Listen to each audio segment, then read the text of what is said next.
Jorden Halvorsen, thank you so much for doing this. I appreciate it. Well, thanks for having me. I'm sure it's been a busy couple of days for you. You're in New York promoting the new show, Not Her First Rodeo, which the day we're recording this podcast, it premieres tonight on Freeform. And then 6 episodes launches on Hulu June 6th. Yeah, I'm I'm really excited to see it. So tell me a little bit about your background, where you grew up in North Carolina. So were you always a thrill seeker and wanting to get into this? Honestly, like when I first started riding bulls, like it just kind of happened by chance. I actually grew up riding hunter jumper horses. I spent a lot of time like help training horses and ponies. The pony that my like childhood pony I had was like a little bit of a unbroke 2-year old, and I was like 9 years old, and so like he actually used to buck me off all the time and stuff like that. So like I started off riding the hunter jumper horses and just kind of being a little bit wild in a sense with that, just kind of showing no fear, constantly getting bucked off. And then as I got older, I ended up working for a horse trainer, horse showing and riding all her naughty horses and ponies. And then just one day ended up going out to try riding a bull because she had this guy that was hanging around that rode bulls, and went and tried it one time, mark it off my bucket list, and here I am now, several years later, still doing it. So it was a natural progression then from pony to bull. Yeah, pretty much. I mean, once I had tried it that first time, like I just ended up kind of ditching the horse showing scene and went straight into like going every weekend to get on more practice bulls and like learning about that lifestyle versus like the horse showing.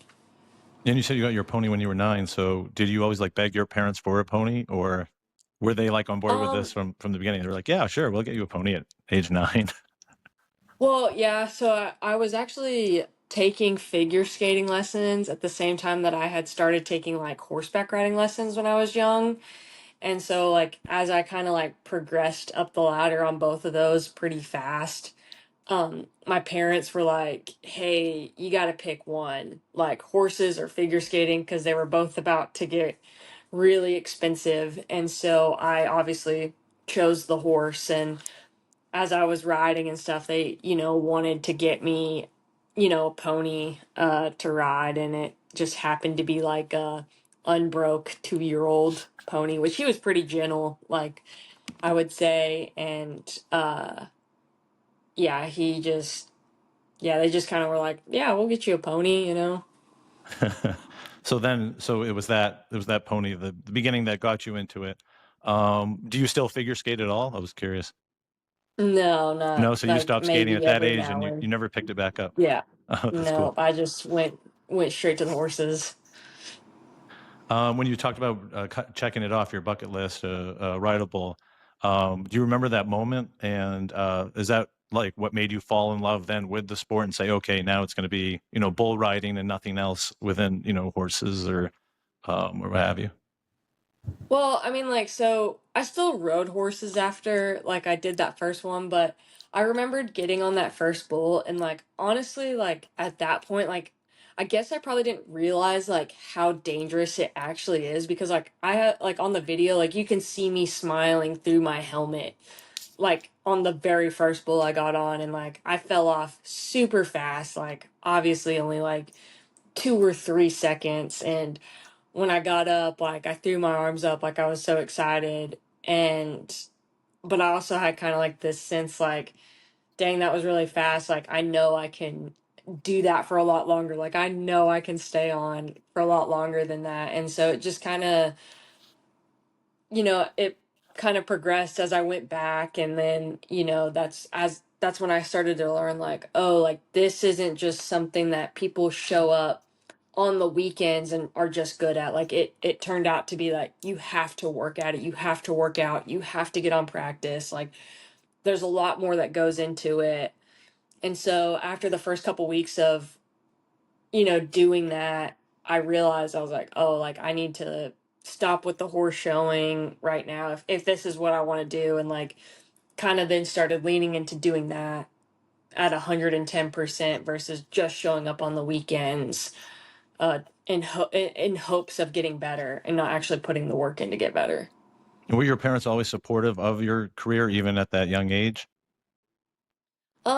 Not really. No. They're definitely more supportive of it now, but like my mom, like to this day, like is still kind of like, I don't think it's a very good idea if you get on, but my dad has been pretty 50-50 on it. It just kind of depends on it, what how I'm doing with it, as every parent probably is like with a kid in sports, like if they're doing good, you're obviously going to be more supportive, and when you get hurt, and you're kind of sidelined, it's like, what are you doing, So, but they're definitely more supportive of it now than they ever have been.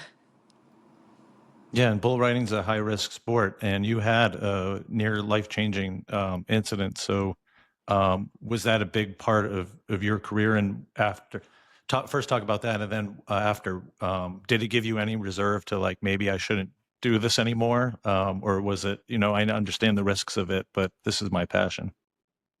Yeah, so when I had like that major injury with my liver and stuff like that, like I kind of just was in this like funky stage of life. Obviously, like when I got hurt, it was during COVID, so like the world ended up shutting down during the time that I was in the hospital. And while I was there, at very first thought was, I'm gonna stop riding bulls. Like I was like, I'm gonna stop riding bulls. Like this is it. Like I almost died. Like spent 3 days in a coma.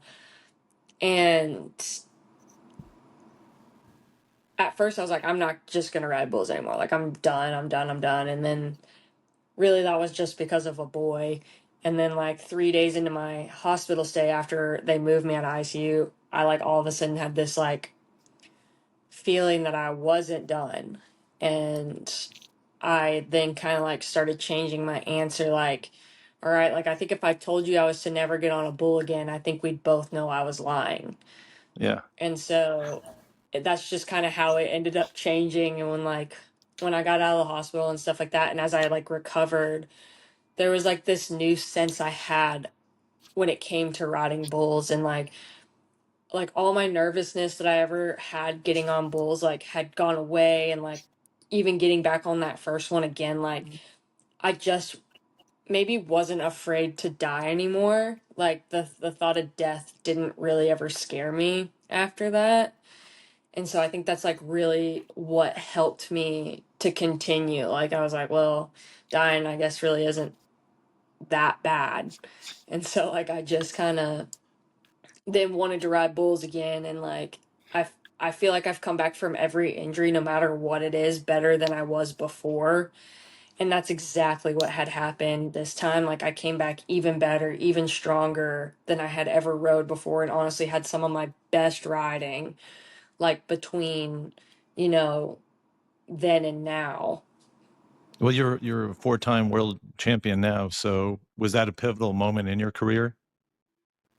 Honestly, I think it was like I think it really just showed me that like I had this purpose, and like there was this, you know, crazy passion for bull riding that I had like just be shown and like showcased, and like it just really stood out to me that like there was a bigger purpose for why I was going to be like why I wanted to ride bulls. And like it drove me to want to be the best I could be, and that like I was going to do anything I had to get better. Yeah, and being a male dominated sport, do you have to feel like you have to train differently or train harder maybe to gain respect in the sport, or were they always welcoming of you to the sport and having mentors and that sort of thing? I was pretty fortunate that everyone that I've been around since the beginning has been really supportive of me. Like they have never, treated me any different. Like they've let me go at my own pace. They've let me understand the game at my own level. Nobody's ever, I've only had like very few instances where like I couldn't ride ride because I was a girl. I mean, and at the end of the day, like it personally has never like phased me if someone said that I couldn't ride because I was a girl because I just would go somewhere else. But as far as like the training for it goes, like I feel like there's a lot of things that I have to specifically work on. That's a lot different than like how a male has to like prepare for riding bulls. So like I feel like I just have to focus more on like my upper body strength and like my hips and stuff like that because like our bodies just are very different. Hmm. Yeah, and you launched the Elite Lady Bull Riders. So what was that like to launch that? And it's had quite a bit of success since launch. So just talk a bit about that. So I wanted to create the Elite Lady Bull Riders because like back in the day, like back early 2000s, 90s, 80s, 70s, women actually used to ride all three rough stock events. They used to ride bulls, broncs, and bareback horses. And so like it kind of had went away after 2008 and there was like there was always been like a couple of attempts of like trying to bring back women's bull riding. And so like this is just was my attempt at creating an association that allows women to come and compete and ride bulls and try to grow the sport of women's bull riding again because like it had gone away for so many years and there was so many smaller attempts and like honestly truly like since I started riding bulls and riding with other women and so I started riding bulls. I got on my first one in 2012. Well, I didn't know other girls rode bulls until 2016 when I went out to Fort Worth for the first time. And like ever since 2016, like it already has gradually like come back a lot more than it has had been since 2008. And so like I just created this association to just help and also just try to help elevate women's bull riding and try to grow it, get more added money for girls and all those kind of things. Yeah, and do you see yourself now since launch of that more as a competitor or a mentor or a bit of both? I would say like a little bit of both. I still want to be like as if, when I'm riding bulls, like I want to be a competitor. Like I want someone to see me as like competition, I guess, but like also that like I'm there to lend a hand and help any other girl in any way I can, as long as they want my help. But, like I do see myself as both. Is it nice to see, younger girls follow in your footsteps and take your lead and be able to, you're able to help grow the sport and see other, maybe yourself at a young age in a lot of them. Yeah, especially too, like, I wish I would have started younger. Like, I wish I was younger when I started, like, and knowing what I know now.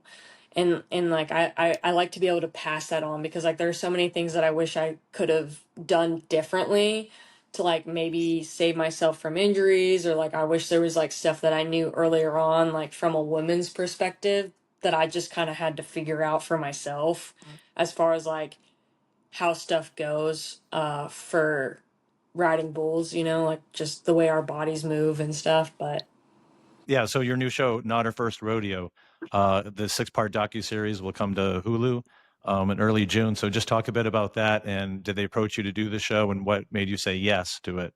Did you have any hesitancy, or were you on board from day one? Because this wasn't your first TV show, right?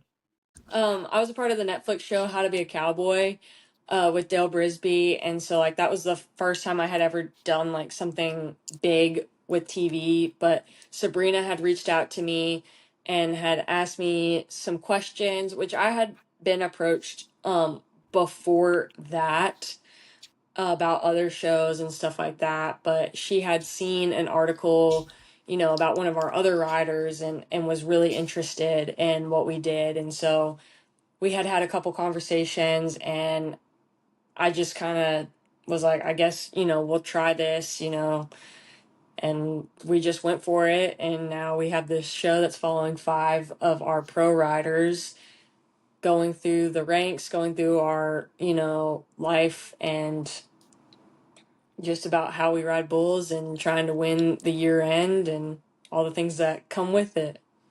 Was your approach different, knowing that cameras were following you around, or did you just kind of try to block that out and just do it as you would any other day. Yeah, I mean I tried to not think about it as much as, one can with a camera, following you around all the time, but the thing about like bull riding and like bull riding to me is like I would be doing the same thing whether they were there or not. And so like I just tried to keep that mentality like this is my life, like this is what I love, this is what I'm going to be doing whether they're here or not, like. And that's like a very big misconception to like girls that are riding bulls, is that we're out there for the attention and we're doing it for the Instagram picture, and that's just simply not the case. I wouldn't be here after all these injuries still getting on if it was just for the Instagram picture. So Yeah, I I just think there are a tried lot to of guys like, that would have quit after the injury you had. So just saying that. yeah, a I bunch know of I would them. have. I would have I like, yeah, I I'm think done. I just had my 15th surgery. Oh So my gosh. So you're still even so recovering from it even today. yeah, some of them, yeah. Uh, Different ones, but yeah. yeah, it's never ending injuries then It's kind of not sport. about if you get hurt. It's about when and how bad. Okay, all right, good to know. And man, Yeah. that's yeah. I don't know if I would sign up for that. I'm just saying. I give you Yeah, credit. it's not about if, it's just about when and how bad.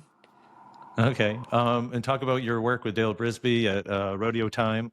How did you guys meet? How did that project kind of come about?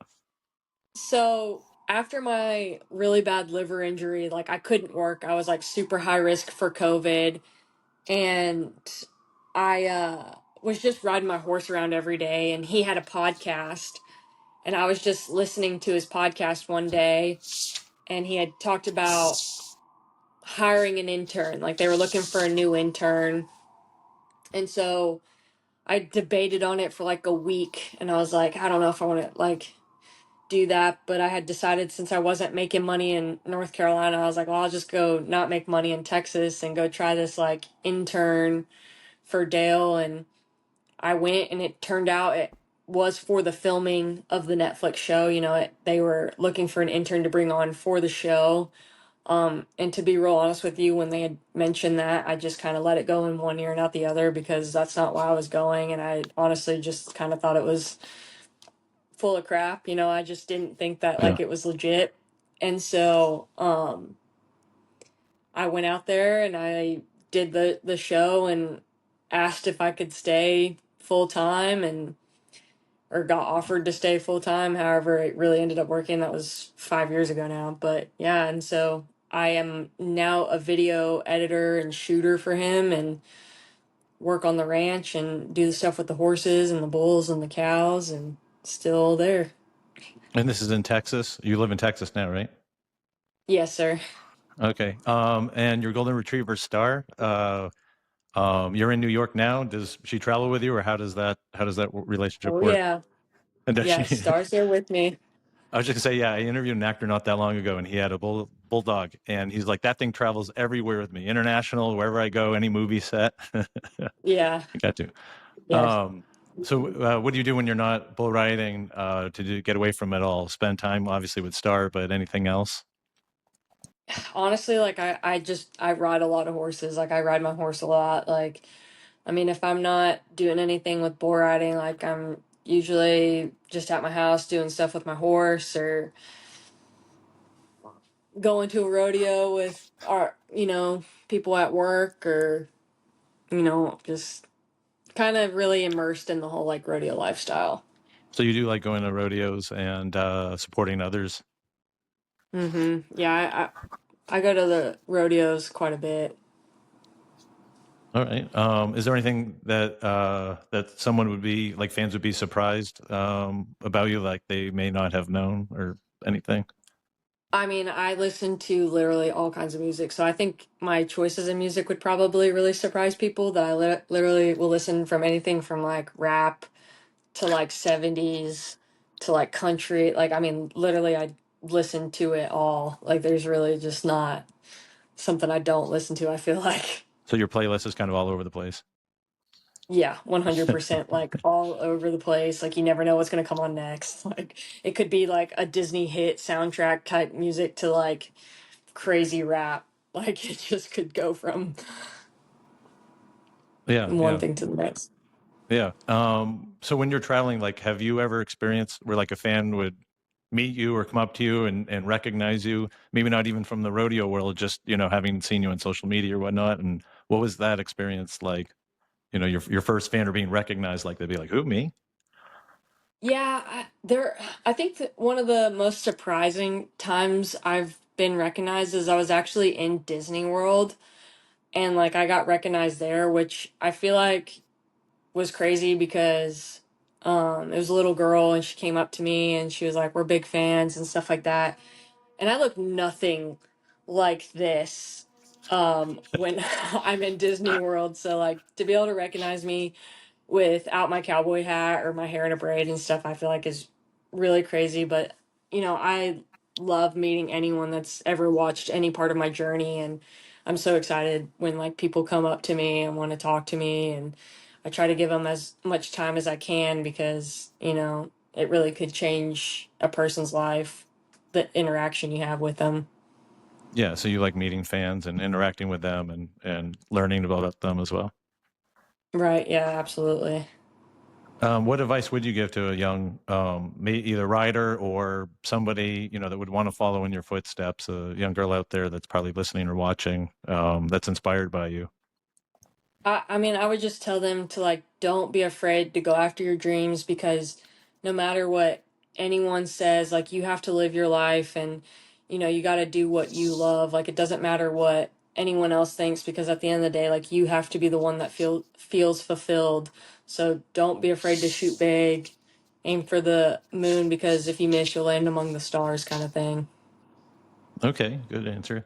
And in a movie of your life, who would play you in the movie? Oh, I don't know. I don't You don't know. Probably never thought of it. I don't know. Yeah, never. I mean, I don't think of it because I'm I'm not even really like a big movie buff, honestly. No westerns or anything like that. I mean, I've watched, like Lonesome Dove and stuff like that, but I mean, I have a hard time staying awake, to be real honest with you. All the traveling, right? Yeah. Um, yeah. So what's next for you, and where do you want to be in, say, 5 or 10 years from now? Where do you want your career to be? Where do you want to be? Honestly, this is gonna sound like really crazy, but I don't really plan for the future that far ahead because back when I had my liver accident and I flatlined, I realized how fast your life can be taken and how fast it can be over. And I never wanted to live my life so far ahead in the future that I was missing out on the moments that were right in front of me. I not saying like don't constantly move forward, but I just don't like to put these like hard and fast heavy goals for the future because I literally could wake up tomorrow and that chance is over, and I don't want to miss the time with friends and family right there in front of me and in the moments that I get to spend now. Yeah, sure. All right. Well, Jordan, thank you so much for doing this, and I appreciate it. And best of luck to you in your career. And I look forward to watching the show. Well, thank you so much.